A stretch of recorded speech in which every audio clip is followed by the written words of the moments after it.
একের পর এক সড়ক দুর্ঘটনায় মুন্সিগঞ্জের ঢাকা মাওয়া এক্সপ্রেসওয়ে যেন মরণ ফাঁদ। গত 7 দিনের ব্যবধানে এই সড়কে 3টি দুর্ঘটনায় 8 জনের মৃত্যু হয়। বিস্তারিত জানাতে যুক্ত হচ্ছেন প্রতিনিধি ভবতোষ চৌধুরী নূপুর।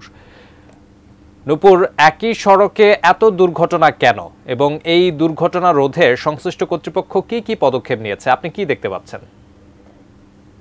তারিখ আপনি যেমনটি বলছিলেন যে আসলে গত 7 দিনের ব্যবধানে কিন্তু আমাদের এই ঢাকা মহাসড়কে কিন্তু প্রায় 3টি বড় ধরনের দুর্ঘটনা ঘটে এবং 22 তারিখ এবং 23 তারিখে যে দুর্ঘটনাগুলি ঘটেছিল সেখানে কিন্তু আপনার একজন করে 2 জন মারা যায় এবং কালকে যে দুর্ঘটনাগুলি ঘটে সেখানে কিন্তু প্রায় 6 জনের মতো মারা যায় এবং আমাদের মুন্সিগঞ্জের কিন্তু প্রায় 3 জন রয়েছে এই দুর্ঘটনায়, একই পরিবারের 4 জন।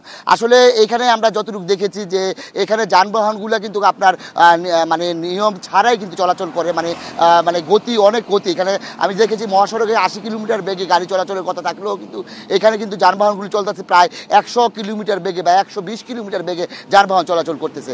আসলে অনিয়ন্ত্রিত গাড়ি চলাচলের কারণে কিন্তু এই ধরনের দুর্ঘটনা ঘটছে বলে এখানকার স্থানীয় যারা চলাচল করেন, স্থানীয় বাসিন্দা, পাশাপাশি যাত্রীরা এবং ভুক্তভোগীরা সবাই একই ধরনের অভিযোগ করতেছেন।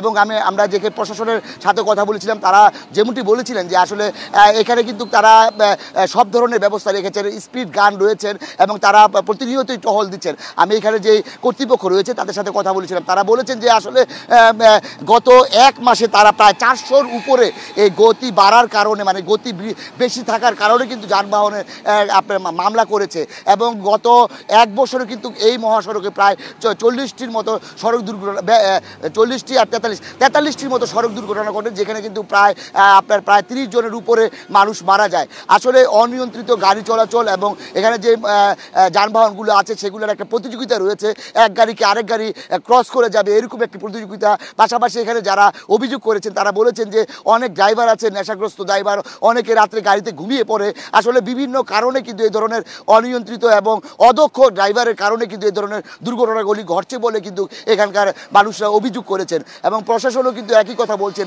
তারা বলছেন যে আসলে আমরা যখন রাস্তায় আমরা গাড়ি চেক করি বা স্পিড গান দিয়ে আমরা যখন তাদের গতি রোধ করে তাদের জরিমানা করি, তারা আমাদের কাছে যখন থাকে, আমাদের সামনে যতক্ষণ আমাদের দেখা যায় ততক্ষণ তারা সে নিয়ন্ত্রিতভাবে গাড়ি চলায় এবং আমাদের যখন ক্রস করে ফেলে তখনই তারা স্পিড বাড়িয়ে দেয়। আসলে এই ধরনের কারণেই কিন্তু এখানে দুর্ঘটনাগুলি বেশি ঘটছে বলে এখানকার মানুষ মনে করছেন।